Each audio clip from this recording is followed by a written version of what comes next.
cognitivismo, y para ser más precisa, los puntos son principios, aportes y aplicaciones e importancias del mismo. Es importante en este aspecto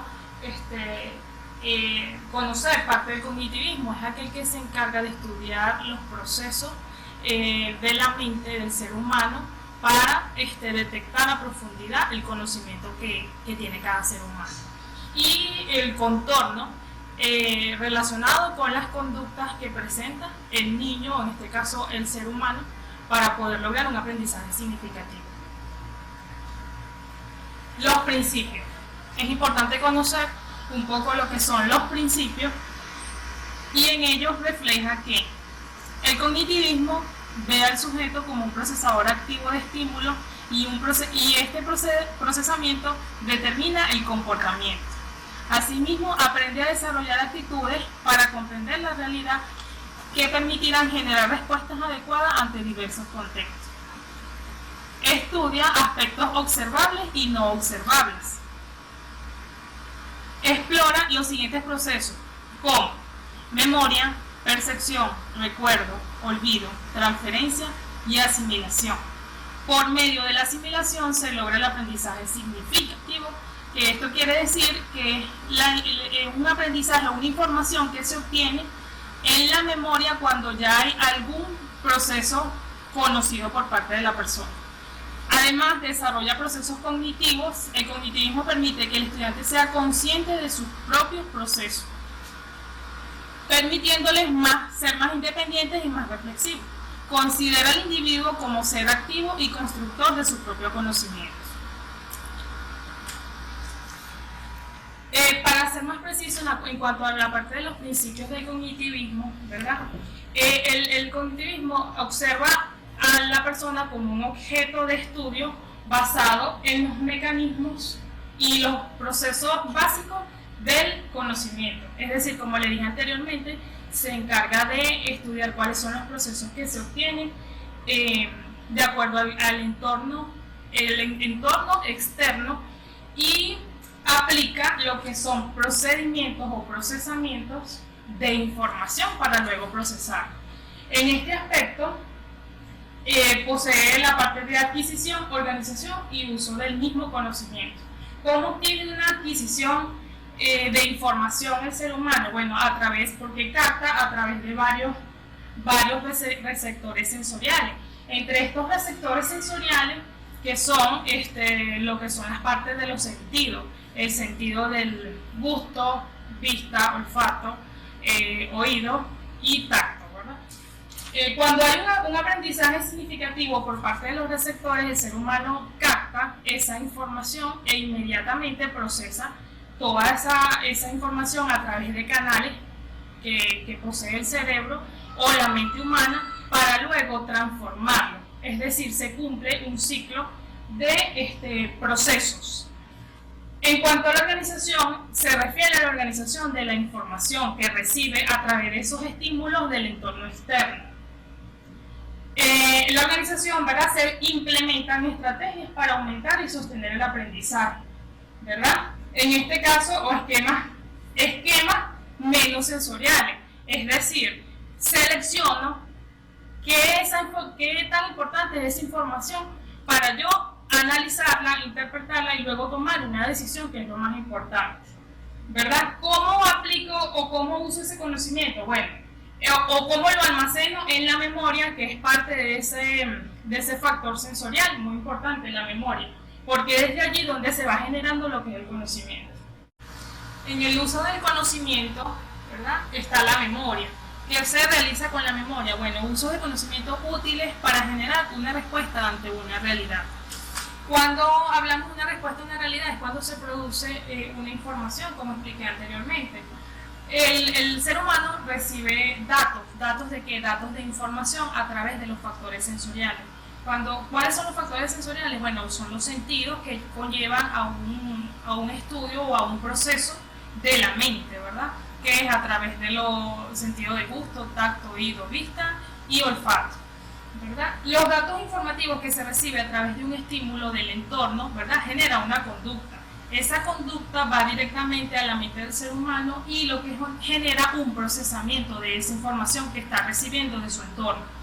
Cuando realiza un procesamiento de la información, viene un proceso de decisión. Es cuando ya allí se pone en marcha la parte del factor sensorial de la percepción. ¿Qué es la percepción? Es cuando se procesa, analiza e interpreta la información recibida a través de ese entorno. Luego viene el proceso de la toma de decisión. Importante allí, cuando se toma una decisión es porque ya se tiene un resultado de ese conocimiento que se está procesando en la mente del humano. Cuando se observa la parte del resultado, ya se adquiere un aprendizaje significativo para esa persona, lo que conlleva al conocimiento. En otro aspecto importante que les quiero presentar son los aportes del cognitivismo. Se decidió realizarlo desde el punto de vista del nivel en la parte de educación y en las tecnologías de información y comunicación. ¿Cuáles han sido los aportes del cognitivismo en la parte de la educación? Bueno, resalta mucho lo que es el estudio y el proceso de enseñanza y aprendizaje, ¿verdad? Porque allí es donde se evalúa lo que son las capacidades de la persona a través de conducta, ¿verdad? Y la memoria, el razonamiento, ¿verdad? Que genera, cómo pienso, cómo lo hago, cómo puedo yo generar alguna decisión o algún procedimiento. En este caso, cuando hablamos de enseñanza-aprendizaje, son los procesos que se observan allí, como lo hablaba Piaget.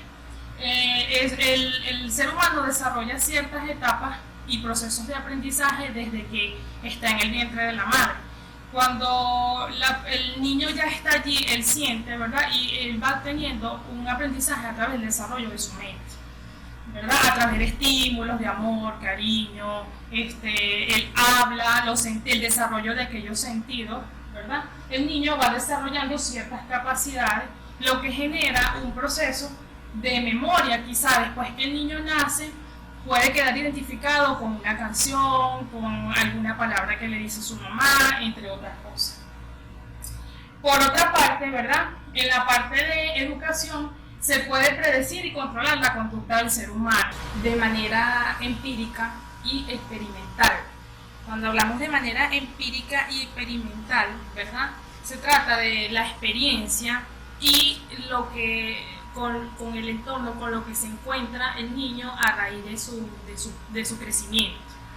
También habla de lo que es la planificación y organización en el proceso de la enseñanza.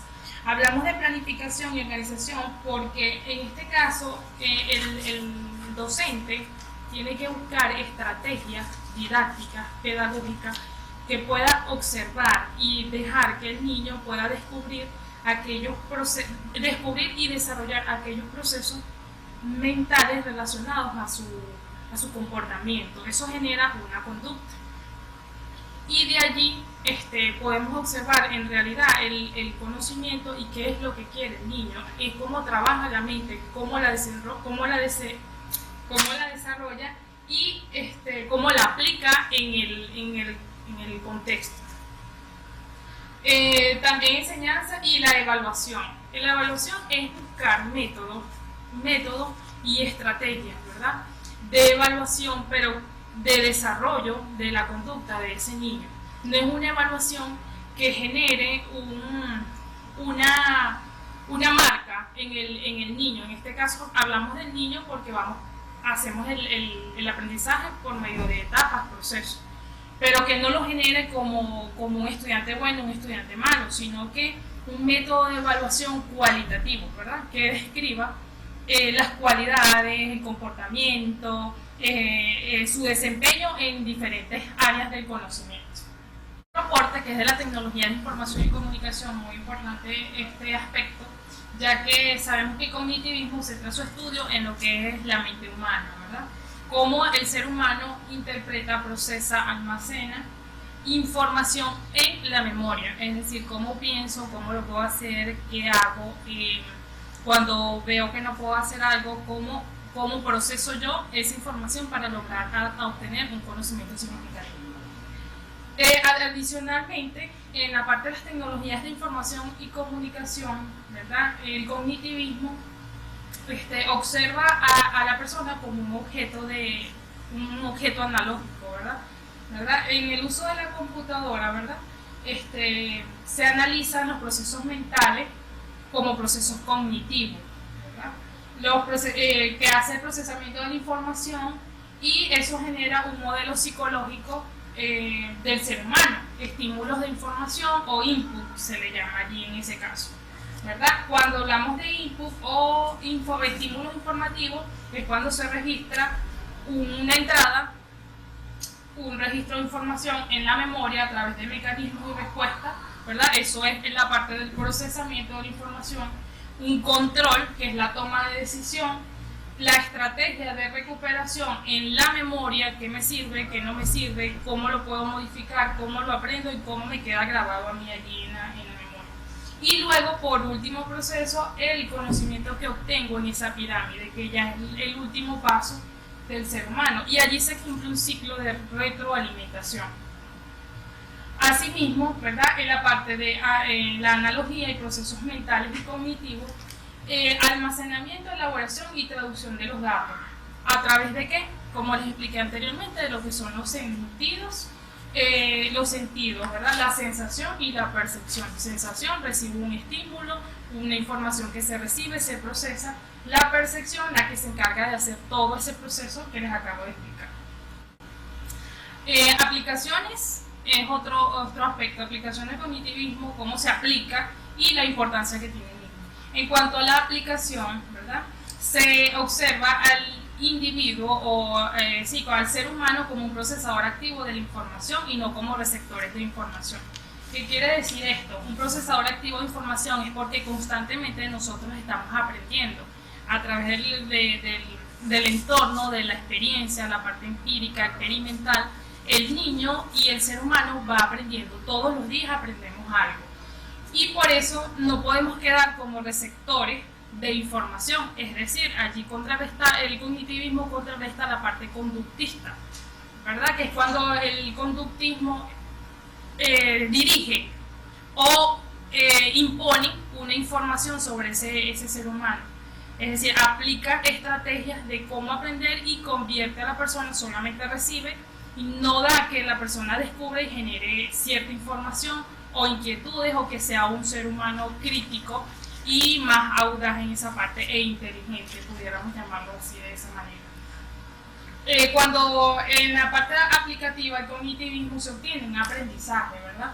Y ese aprendizaje puede ser de distintas formas. El ser humano, a través de su cerebro, está el hemisferio derecho, el hemisferio izquierdo, él puede desarrollar, no solamente el derecho, el izquierdo, puede desarrollar ciertas y muchas capacidades para poder descubrir qué hay en esa mente inquieta, esa mente que todo el tiempo está trabajando, es una máquina que no se apaga y que todo el tiempo genera, recibe, procesa, informa. Importancia del cognitivismo. ¿Por qué es importante? Bueno, porque ayuda a descubrir la mente, todos los procesos de la mente humana, ¿verdad?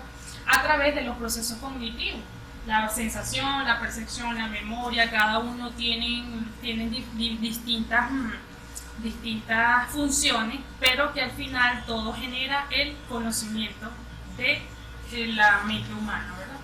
Y también es importante porque nos enseña a estudiar los procesos de la mente para poder llegar a un conocimiento, lo que genera que se procese toda esa información y pueda lograr a que la persona sea una persona, un genio, un creador, un descubridor, una persona que pueda descubrir lo que realmente quiere, pueda generar planes, metas y experimentos para un aprendizaje, un conocimiento significativo y que los pueda implementar en la vida diaria.